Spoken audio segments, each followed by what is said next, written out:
Balikan po natin ng kaunti yung atin pong nilalakaran muli. Ito pong quarter na ito. At last July po, pinag-usapan po natin yung patungkol sa spiritual abundance.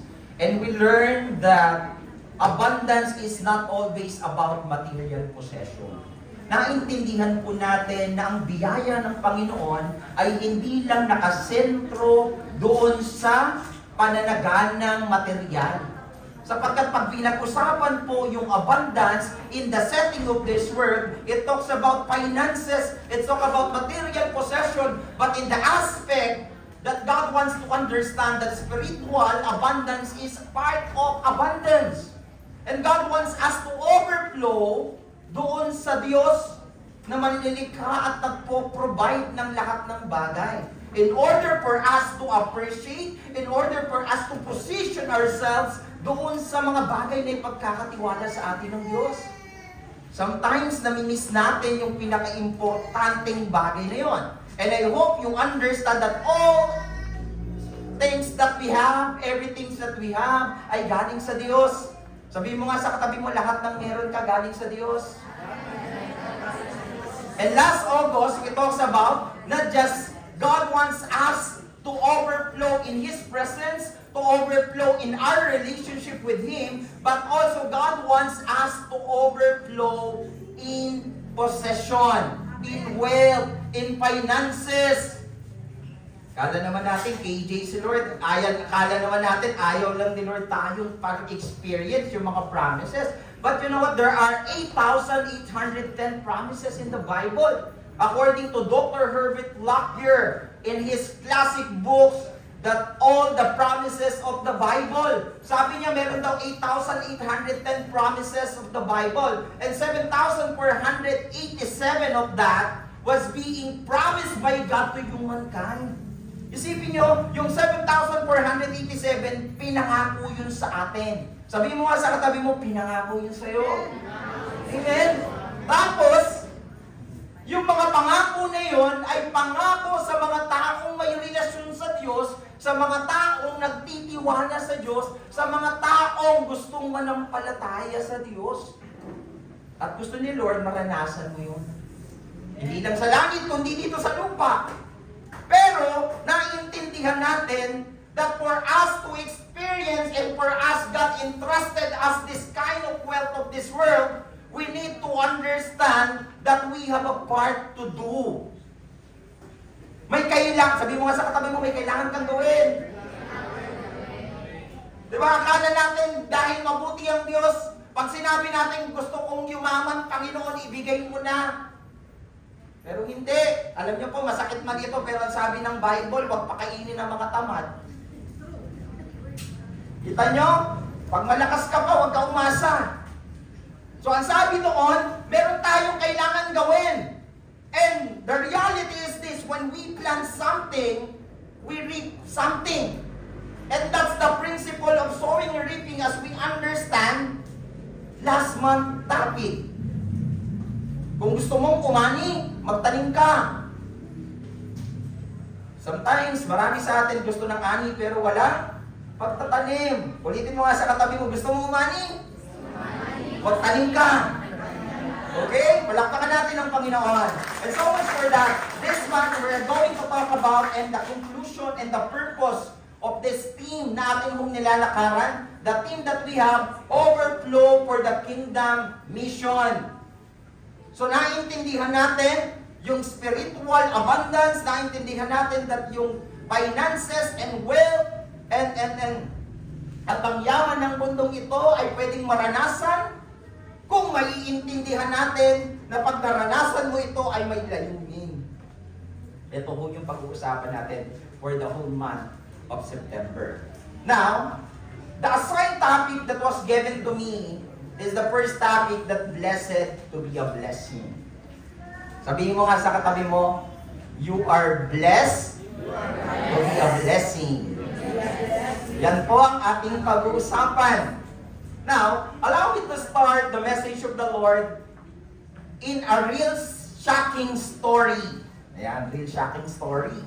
Ayan, pwede mo ba i-slide na? On August 4, 2020, that is 5 years ago po, there is a massive explosion shock Beirut, Lebanon. Nagkaroon po ng matinding pagsabog doon sa Beirut, Lebanon. I don't know kung napakinggan nyo ito sa news.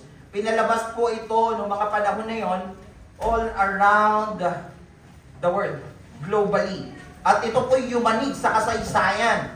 At ang cause po ng pagsabog na ito, there is a improperly stored ammonia nitrate at the port. Ito pong ammonia nitrate na ito, isa pong klaseng chemical na inihahalo sa fertilizer para po magkaroon ng ani or masaganang ani doon po sa ating mga tinatanim. But the problem is this, instead of being scattered in the field, ano pong ginawa nila? It was stored improperly over 6 years. In-stored lang po nila yun. Yung fertilizer na yun na supposed to be in-scattered sa field. Now this was happened. The result, one of the largest non-nuclear explosion in history. Nagkaroon po ng matinding pagsabog and the largest non-nuclear explosion in the history. More than 200 killed, more than 6,000 injured, more than 3,000 homeless people. And according to the governor of Beirut, kalahati ng city halos nawasak. Slide na, makikita niya. So, ganun yung epekto ng pagsabog na yumanig na yun.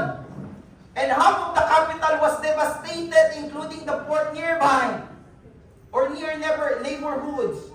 Now, what's the lesson, my brothers and sisters?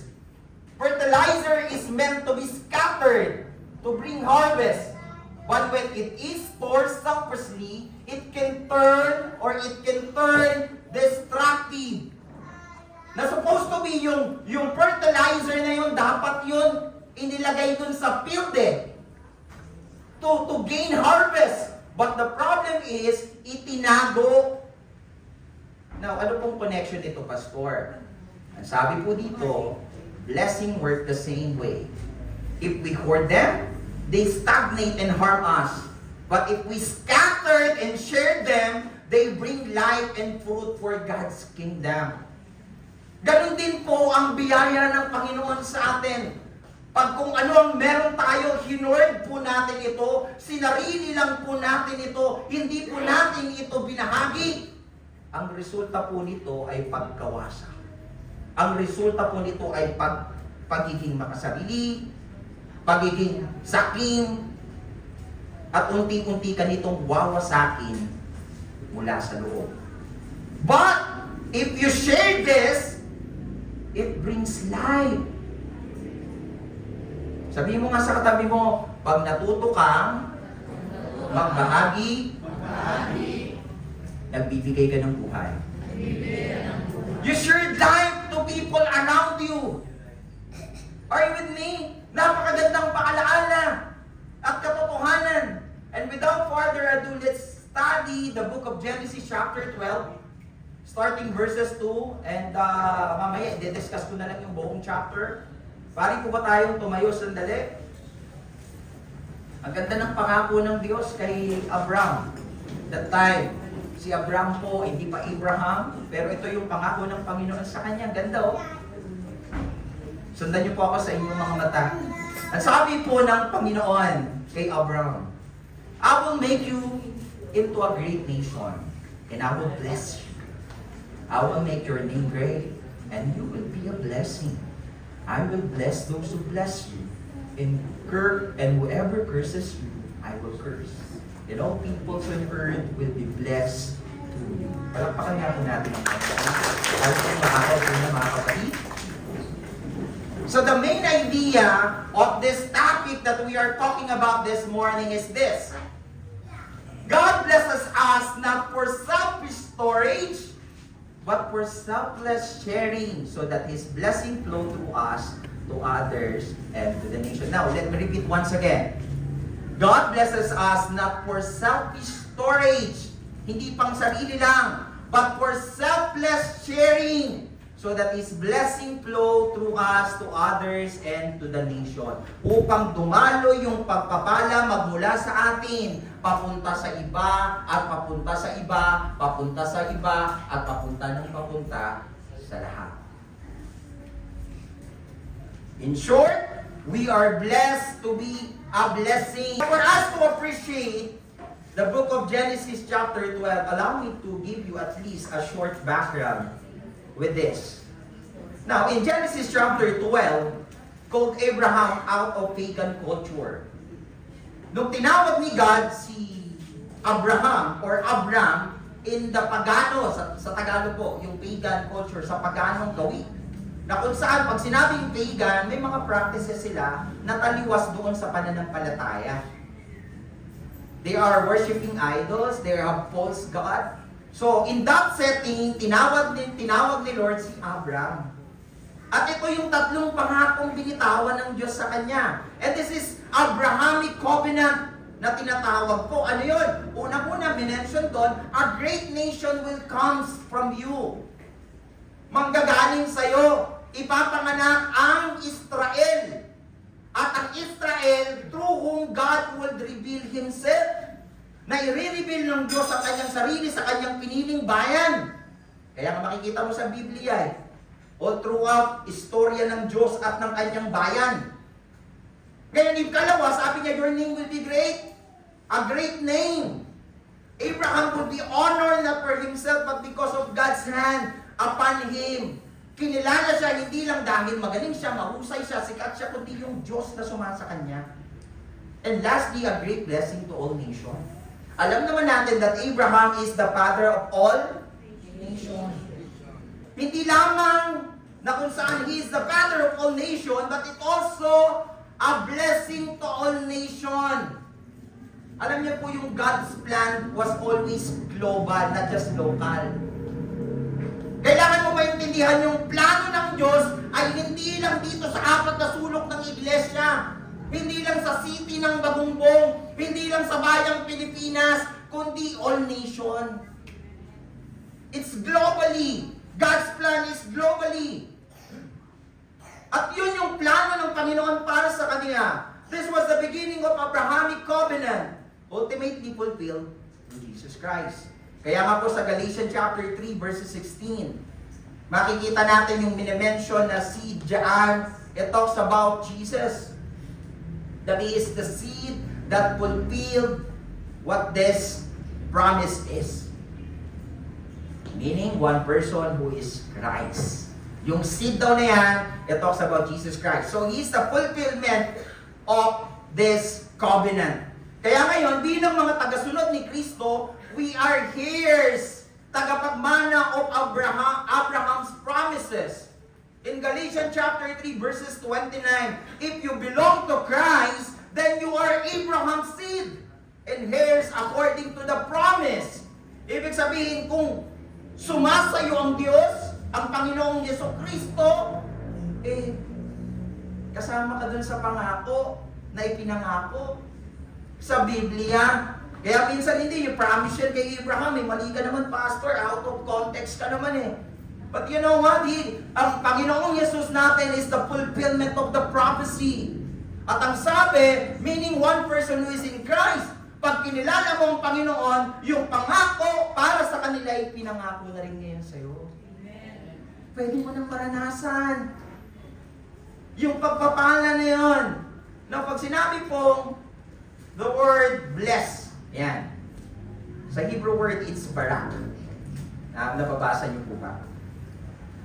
Ang explanation po is to heal, to empower, and reach, and bring life. Now, makikita po natin dun sa text na binasa natin, 5 beses sinabi yung word na bless. Napansin nyo? 5 beses. It appears 5 times in the book of Genesis chapter 12, dun sa verse na binasa natin. Anong ibig sabihin nun, pastor? Ang ibig sabihin po nun, emphasizing that God's blessing is active, flowing, and purposeful. Pinagdidiinan po doon yung pangako ay aktibo until now. Yung pangako pwedeng mangyari sa panahon natin. Yung pananaganap pwede pa rin maranasan. Yun. Hindi lang siya simpleng walang diin na sinabi lang, kundi ito'y pinagdidiinan sapagkat ito'y pwedeng maganap. Now, without further ado, mabilis lamang ito. Meron akong tatlong bagay na gusto kong maintindihan nyo as we go on with this topic. Number 1, pakibasa nga po yung nasa taas. On 3, 1, 2, 3, basa. God blesses us with purpose. Hindi nga po, palakpakan natin ang Panginoon. Praise the Lord! So God blesses us with purpose. Pinagpala tayo ng Panginoon kasi may dahilan. Sabihin mo nga sa katabi mo, may dahilan. Basahin mo natin yung verse. Ang sabi doon, sa unang part, I will make you into a great nation. And I will bless you. Now, ano yung makikita mo natin dito? It talks about blessing. Tama po ba? Pinagpala. And the Hebrew word from the word blessing is beraka. Beraka. Na ang kahulugan, blessing as a divine gift with a mission. Na yung pagpapala, it is a divine gift na may layunin. Nakita nyo? Pag pinagpala ka, may divine mission yan. Minsan ay hindi natin naiintindihan. Pag pinagpala tayo, ang iisipin natin para lang sa atin eh.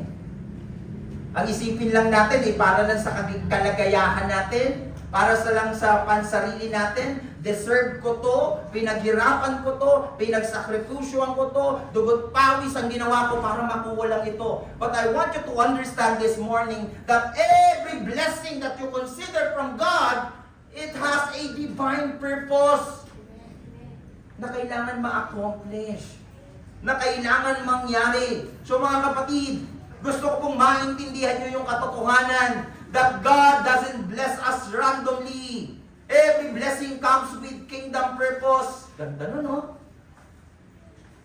Basahin ko nga po ulit. God doesn't bless us randomly. Every blessing comes with kingdom purpose. Gusto ko mong maintindihan nyo, lahat ng biyaya at pagpapala may kingdom purpose. May kingdom purpose ka din. Gusto kong maintindihan mo na ang bawat isa sa atin may bilang sa kaharian ng Diyos. At huwag mong hayaan na maging wala kang ambag. Maging parte ka ng kingdom purpose. Amen? Now, sabi po ng 2 Corinthians chapter 9 verses 8. Ganda.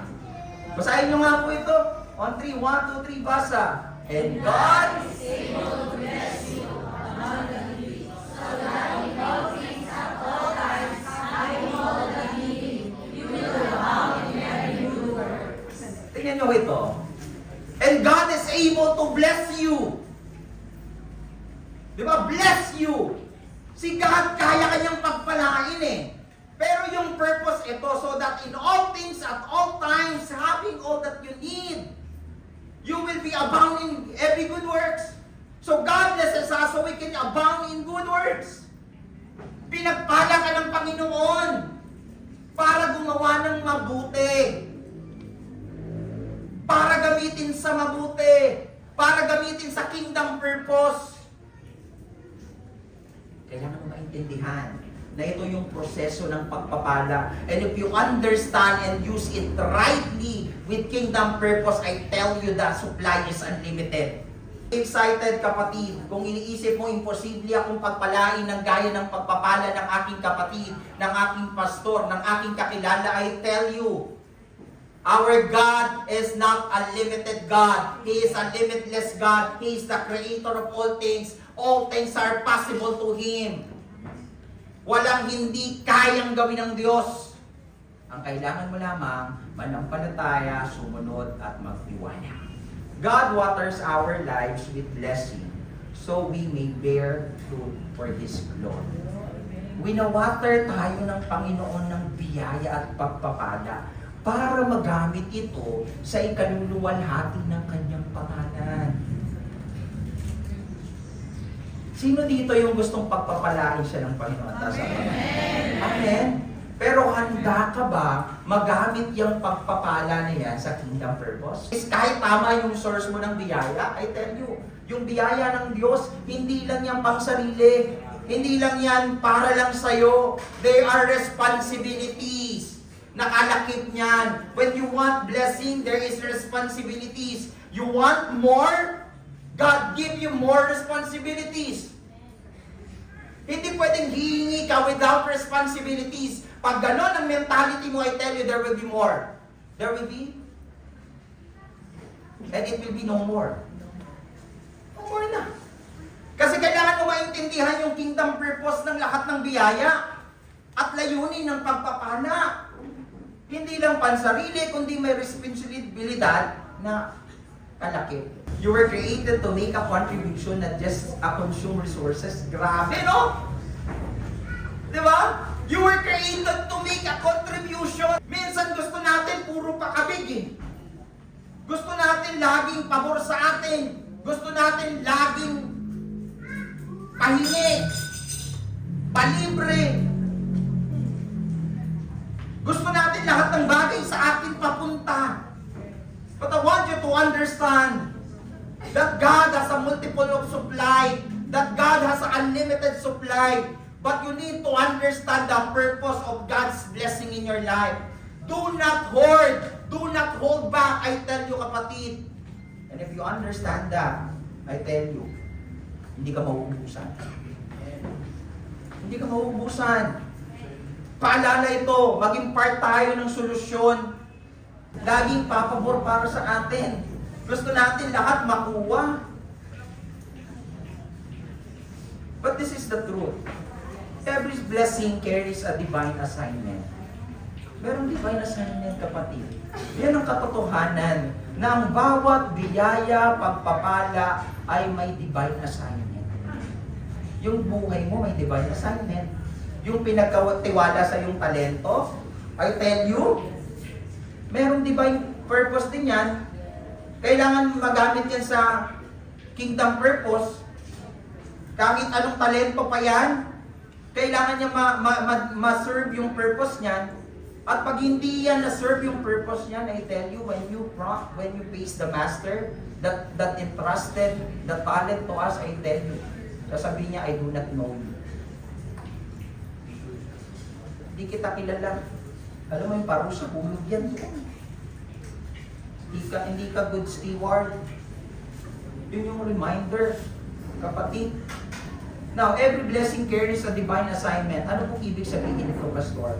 It reflected in verse like Ephesians chapter 2 verses 10, which is state that believers are God's masterpiece.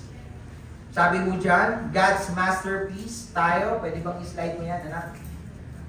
Yan. Created to do good works. So, He prepared in advance for them to fulfill. So, hindi ko pala nalagay. Ang sabi po ng Ephesians chapter 2 verses 10, for we God's handiwork. Handiwork tayo. God's masterpiece. Created to do good works. Ayan o, workmanship yung ginamit na word dyan. To create before ordained that we should walk in them. Yun yung ginamit dyan. Pero created to do good works. Sa ibang salin.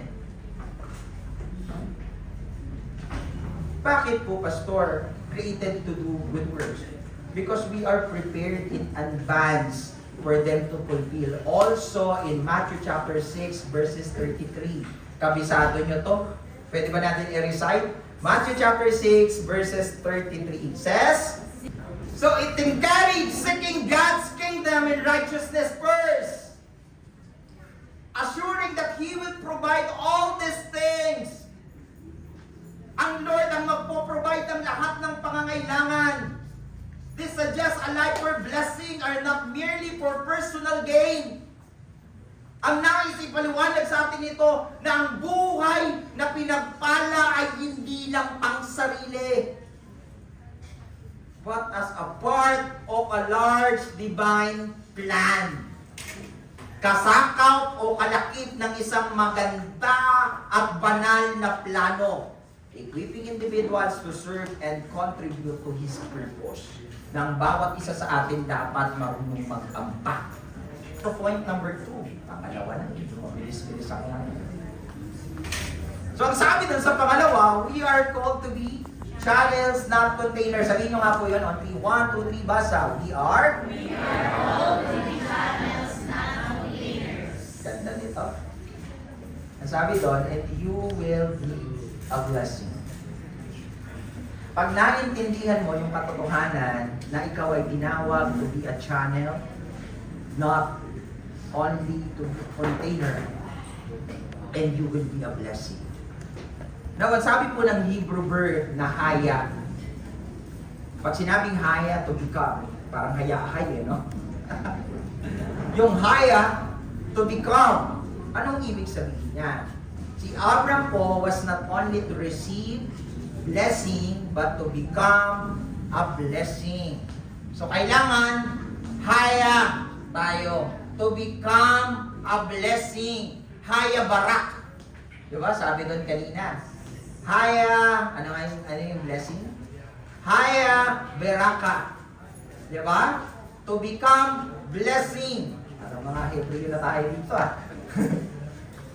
Haya baraka. To become blessing. Ganun ang gusto ng Panginoon sa atin.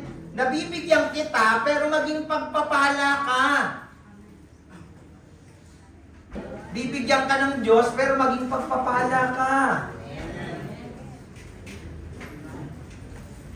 Blessing are not meant to stagnate. Pag sinabi kong stagnate, tumigil o huminto. Ang biyaya po hindi para doon. If they flow, they bring life. If they stop, they spoil. Naintindihan? Na ang biyaya ay dapat hindi pwedeng mahinto, hindi pwedeng tumigil sapagkat ito'y tumigil. Hindi na siya dadaloy. Hindi na siya magbibigay ng buhay. Matatapos na, masasayang, mabubulok, masisira. Yun yung sinasabi mo dyan. Pag ito'y huminto. Kaya nga sabi ng Panginoon in the book of Matthew chapter 10 verses 8, yung last part lang. Ang sabi ng Diyos, freely you have received, freely give. Now, the context of Matthew 10, ito po yung sinend ni Lord yung mga disciple ng dalawahan. Sabi ng Panginoon, sabi doon, heal the sick, raise the dead, cleanse those who have leprosy, and drive out demons. Yun yung context niya. Sinend sila, ito yung gagawin nyo. Pero yung sumunod na verses din, wala naman na dyan. Ang sumunod, sabi ni Lord, huwag na kayong magdala ng kahit ano. At huwag din kayong tatanggap. Di ba? Kasi minsan, ganun tayo, maintindihan nyo, yung binigay sa inyo ng Diyos libre. Minsan kasi yung binigay ng Diyos sa atin, pinagkaperahan pa natin, ninegosyo pa natin. Pagpapala na, diniskartihan pa.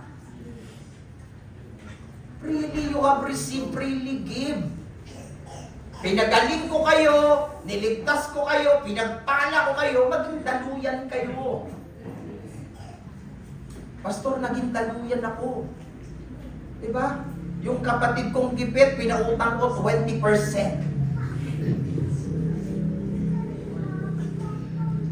Let's say it's, technically saying it's wrong. Pero the point is, I want you to understand yung reason ng biyaya. Yung reason ng pagpapala, freely you have received, freely give. Na, tingnan nyo yung comparison, yung advance niya ito. Tingnan natin kung alin ka dito. Dead Sea ka ba o Sea of Galilee? Kanina, nag-uusap kami ng mga anak ko, sabi ko, kagabi ba? Sabi ko, ano ka, Irish, Dead Sea o Sea of Galilee? Sabi ni Irish, Dead Sea ako. Si Ate Ay, ano ka, Sea of Galilee, di ko pa in-explain sa kanila kung ano. Sea of Galilee ako. Ngayon, ito yung explanation. Meron pong dalawang sea sa Israel. Ang tawag po doon, the Sea of Galilee and the Dead Sea. Ang sabi po dyan, the Sea of Galilee or the Dead Sea is life because it's only received and never gives. Yung Dead Sea muna tayo. Bakit po? Kasi po yung Dead Sea po only receive, not outflow and no life. Ibig sabihin, walang lalabasan yung tubig. Kaya nga tinatawag na Dead Sea. Pag sinabi po yung Dead Sea po, wala pong creature na namumuhay dyan. Yung saltiness po niyan, it 10 times higher than normal sea. Pag tumalon ka po dyan, lulutang ka. Ganun siya. Di ba? Na walang lalabasan kasi tumatanggap mula sa taas, pero hindi lumalabas ang tubig. Kaya siya tinawag na Dead Sea. Sabi doon, only receive, no outflow. equals lifeless, walang meaning. Pero yung Sea of Galilee, anong ibig sabihin nun? Is full of fish and life because it receives water and gives water away. In short, meron siyang inflow and outflow. Lumalabas ang tubig, dinadaanan, come and go ang tubig doon sa Sea of Galilee. So, ibig sabihin, may buhay. May mga creatures na nabubuhay doon. Ngayon, alin ka kaya dyan? Bakit ko po ito kwento? In the same way, if we hoard blessings, they stagnate. If we hoard blessing, they stagnate. But when we share them, they flow with life. Sa Tagalog po, pag hinord natin yung pagpapala, hihinto ito. Hihinto at titigil ito. Pero kung ito po'y ibinahagi natin, ito'y magpapatuloy at patuloy na magbibigay ng buhay. Now, alin ka kaya dyan? Naman sabi po ng 2 Corinthians chapter 9 verses 10, God provides seed to be sown, not stored. Si Lord nag-provide siya ng seed. At yung seed na yun para itanim. Hindi para itago. Isipin mo binigyan kita ng mga buto. Saan mo siya nilagay sa kwarto? Itinago mo yung binigay ko sa yung buto. Kaya pagbalik ko, after 1 year, yung buto-buto pa rin. Pero kung itinanim mo yung buto na yon, after a year, malamang puno na yon na namumunga. And that is the principle ng blessing. Do not hoard. Do not hold back. Huwag masyadong kuripot. Huwag masyadong madamot. Alam niyo yung kamay na ito? Tingnan niyo ito itong kamay na ito. Wala na papasok. Lahat na nandito, yun na yun. Kasi bakit? Sarado.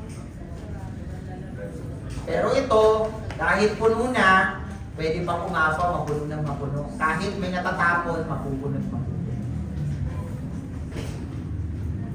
Yun yung pinapaalala sa atin dito. Ang sabi po ni Judge Stott, we are not to be the cul-de-sac of God's blessing, but channels through which they flow to others. Pag sinabi pong cul-de-sac, ito po ay French word na kung saan ay tumutukoy patungkol doon sa endpoint. Ibig sabihin, wala nang iba pang daan. Dulo na. Yan yung cul-de-sac. Sa French, ang ibig sabihin po niyan, buwang-bag. Diba? A street or passage that is closed and one end. Ito na yung hangganan. Gusto mo bang maging cul-de-sac? Yung blessing sa'yo, last ka na. Hindi na pagpapalaan yung generation over you. Kasi last ka na cul-de-sac ka na. Nag-withhold ka na. Kaya ano pong lesson? Huwag maging madamot. Do not be cul-de-sac. Kung masakit masyado yung yung pagiging word na madamot, sabi mo, do not be cul-de-sac.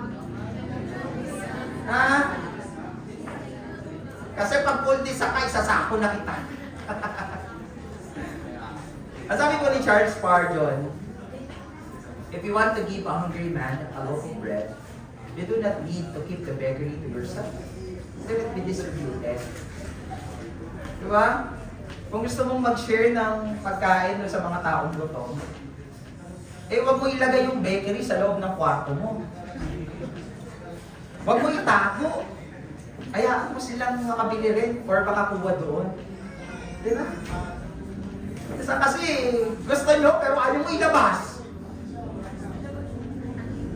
Uy, alam mo meron akong doon. Tanong mo kaya? I-share mo kaya? Yung paalala sa atin, di ba?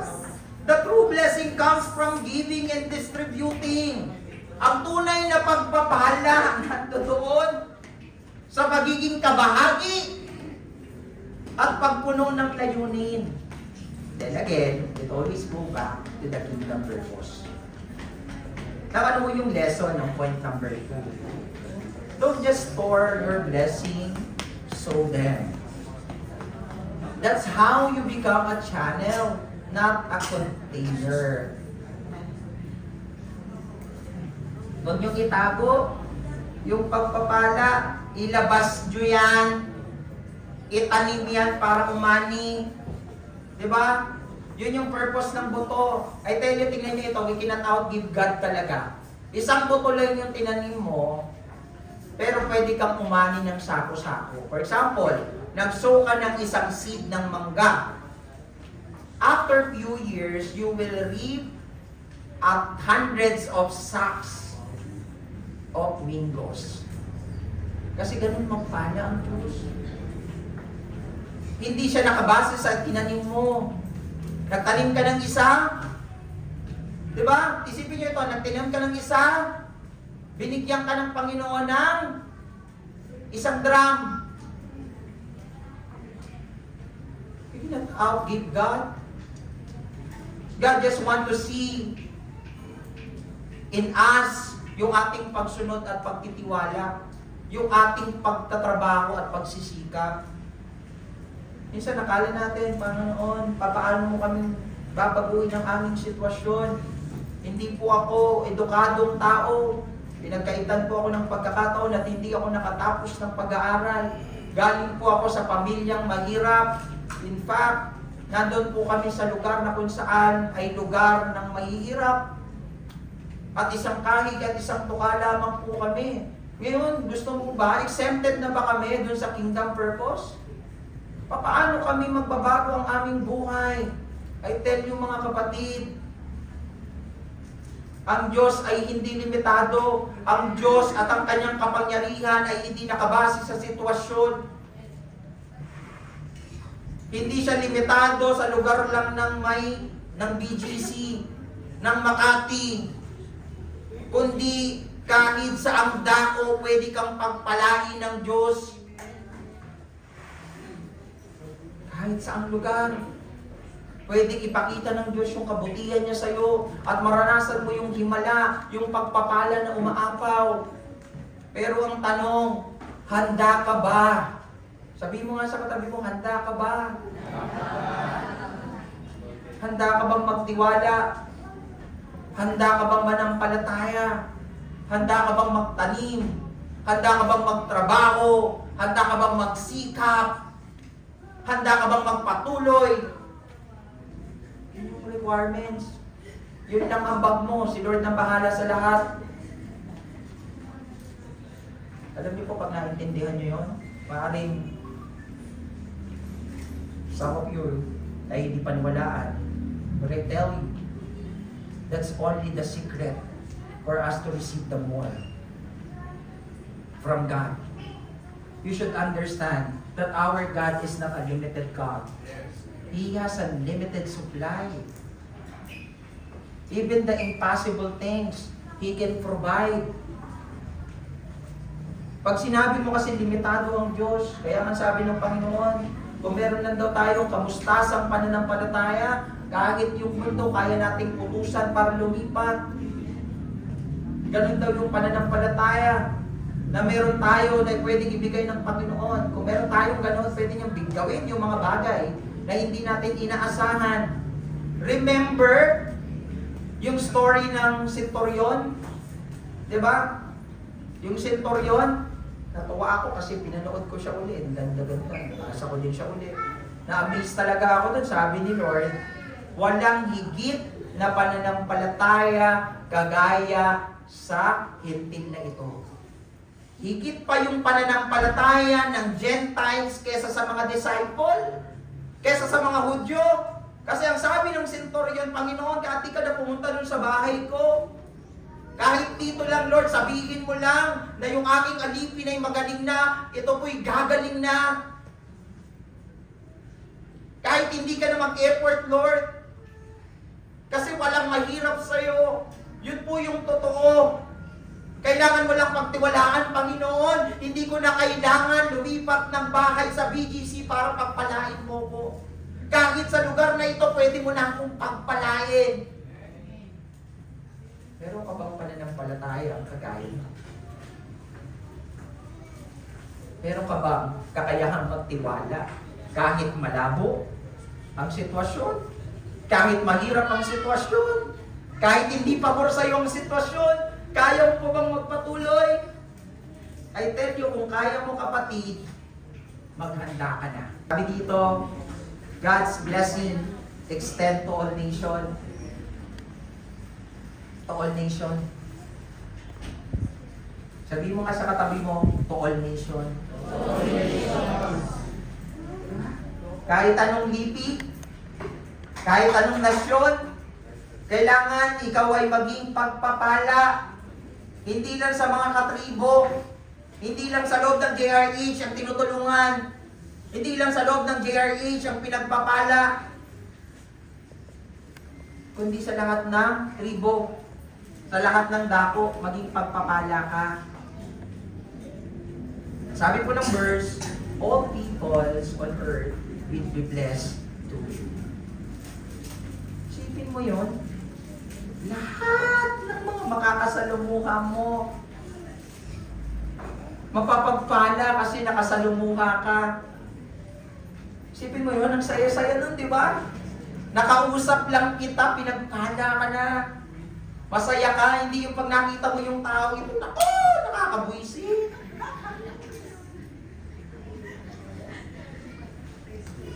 Na-stress ka na naman. Nakalimutan mo na yung katotohanan na yun. Dapat pagpapala ka. Sabi nga ni Charles Spurgeon, I think, do not let the people come to you happier when they leave. Huwag mong hayaan na pumunta yung tao sa'yo na malungkot, bagsak ang balikat. Tapos pagkatapos kang makausap, gumagapang na. Kita mo, bagsak pa lang ang balikat, nung nakausap ka, gumagapang na lalo. Dapat sila'y masaya nung sila'y umalis. Ganun mo yun. Sa mga mahilig magpa-counsel dyan, humingi ng mga advices kung kani-kanino man, I tell you, dapat ang advices biblical. Dapat ang advices nakakatulong para buuin ka. Pero pag ang payo ay patungkol sa galit, patungkol sa kampihan, patungkol sa kasakiman, patungkol sa pinaglalaban, I tell you, alis ka dyan. Hindi tamang advisor yan. I want you to understand, we are created to be a blessing. Nilikha ka para maging pagpapala. Bene, breku. Parang gano'n siya. Breku. Ang sabi po dyan, ang kahulugan daw po niyan, to bless, multiply, spread outward. Diba? To bless, to cause to multiply. Magpala at magmultiply. It shows the ripple effects of blessing spread outward. Na kung saan yung pagpapala dapat nag-i-spread. Maging pagpapala tayo sa bawat isa. Kung mas hinigitan niya yung pagpapala, magalang ka. Maaaring panahon niya, pero may panahon ka rin sa Diyos. May kanya-kanya tayong appointed time kay Lord. Huwag ka lang mainggit sa blessing ng iba kasi merong story ang gagawin na maganda para sa iyo ang Diyos. Amen. Parampakan natin si Lord. So, balikan po natin ang mabilis. God's covenant with Abraham was also global in scope. Tingnan niyo ito. Covenant is global, fulfilling in Christ. Yung covenant na yan, global yan. Hindi lang yan sa bayan ng Israel. Ipinangako. Parang sa atin naman po, pinaliwanag ko na yan. Sino bang nanampalataya kay Kristo, they are not part of that Abrahamic covenant. They are now part of that covenant. Kasi siya yung seed. Siya yung fulfillment. Si Christ ang fulfillment. Galatians 3:14, the blessing of Abraham comes to us through Christ. Kita nyo? Yung pagpapala na ipinangako ng Diyos kay Abraham, mararanasan natin sa pamamagitan ni Kristo. Why? He redeemed us in order that the blessing given to Abraham might come to the Gentile through Jesus Christ. Niredeem niya tayo dun sa krus ng Kalbaryo para dun yung pangako para doon sa kanyang piniling bayan ay dumanoy doon sa mga hintil na kagaya natin. Maranasan natin yung pangako na ito. So that by faith we might receive the promise of the Spirit. The church is called to carry the blessing to the nation. Alam niyo po ba yung church ay hindi ito? Hindi lugar ang church. Sabi mo nga sa katabi mo, ikaw ang church. Tayo yon. At yung church na yon, sinasabi sa iyo yung mission. Ano yung mission mo? To carry the blessing to the nation. Maraming blessing. Yung blessing ng kaligtasan, yung blessing ng pangako, yung blessing ng salita ng Panginoon, o yung blessing na kaya mong ibigay para sa kanilang tuyo. Maraming klase ng blessing. Pero the point is, ito yung trabaho natin to carry. Na meron pong isang story. Alam niyo po yung kandila, di ba? Candle. Yung candle po, don't lose anything when it lights another candle. For example, may kandila ako, tapos si Jacob may kandila, sisindihan ko yung kandila niya, may nawala ba sa kandila ko? Wala. Tapos kung sisindihan namin ni Jacob yung mga kandila nyo, may mawawala ba sa kandila namin? Wala. Instead, the light multiplies. That's how blessings spread. May pagpapala ka, pag shinare mo yan, yung supply tuloy-tuloy, hindi ka mauubusan. Hindi ka mauubusan. Patuloy itong gugulong. You are called to be a pipeline. Isa kang tubong dinadaluyan ng pagpapala, dinadaluyan ng tubig ng pagpapala. Dinadaanan ka. Sabi mo nga sa katabi mo, gusto mo bang daanan ka? O magpaigib na lang tayo sa iba. Ayaw mo kasing daanan ka eh. Ang sabi po ni John Piper, ewan ko kung maintindihan niyo ito ha. Mission exists because worship doesn't. Ayun ko. Diba? Kaya pala may mission kasi yung worship inconsistent. Kasi yung worship hindi nangyayari sa lahat. May kulang kaya may mission. Our blessing must lead to making God known among the nation. Kaya may mission kasi hindi pa kumpleto ang lahat sa Panginoon. Kasi hindi pa nakakakilala ang lahat sa Diyos. Kasi hindi pa lahat sumasamba sa Diyos. Kaya may mission. Kaya may trabaho. Kaya may kailangan gawin. Sabi mo nga sa katabi mo, may trabaho. Sundan mo ng konting ganito. Magtrabaho ka. May trabaho, kaya magtrabaho. Kailangan natin maintindihan. Ito yung trabaho ng mga mananampalataya to spread out the good news. To share the gospel to all nations. Regardless kaaway mo yan. Regardless hindi mo yan gusto. Regardless sino pa man yan. Sabihin mo, mahal sila ni Jesus sapagkat si Jesus namatay din para sa kanila. And I praise the Lord of some people who message me in private and telling me that, Pastor, I share the gospel to someone. I share Jesus to someone. Alam mo, nakakatuwa. Nakakagalak na marinig mo yun sa ibang mga kapatiran natin. Meron pa pong isang quotation coming from Hudson Taylor. Isa po siyang missionary sa China. Ang sabi niya po dito, the Great Commission is not an option to be considered. It is a command to be obeyed. Kita niyo yan? Yung Great Commission po, mention po siya sa Matthew chapter 28. na pangako at trabaho ng bawat mananampalataya. Ang sabi po doon, therefore, go and make disciple to all nations, baptizing them in the name of the Father, and of the Son, and of the Holy Spirit, teaching them to obey that all that written in it, and I will be with you, sabi doon, to the very end of the age. So ang sinasabing Great Commission, ang trabaho ng bawat pagbabahagi ng salita ng Panginoon at pagdidisipulo ay hindi siya optional. Hindi lang siya trabaho ng mga workers, hindi lang siya trabaho ng leaders, hindi lang siya trabaho ng pastor, kundi trabaho ng church, trabaho ng mananampalataya, trabaho ng may relasyon sa Diyos. Ilan na po ang nasabihan natin na mahal sila ng Panginoon? Habang nagkakaedad ka ba sa pananampalataya, may naidadagdag ba sa kingdom ni God? True you? May nakakaalam ba na mahal din sila ng Panginoon? Na kung saan, pag ikaw ay kinuha na ng Diyos, masasabi mo na, Lord, I finished my race. I have fought the good fight and I finished my race faithfully.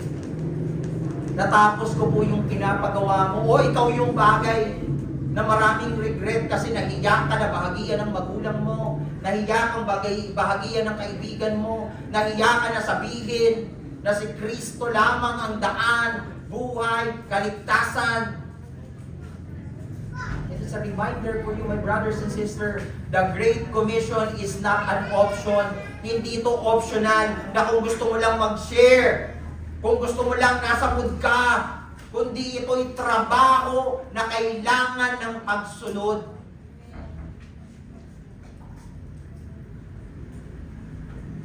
Kailangan mo magtrabaho at sumunod.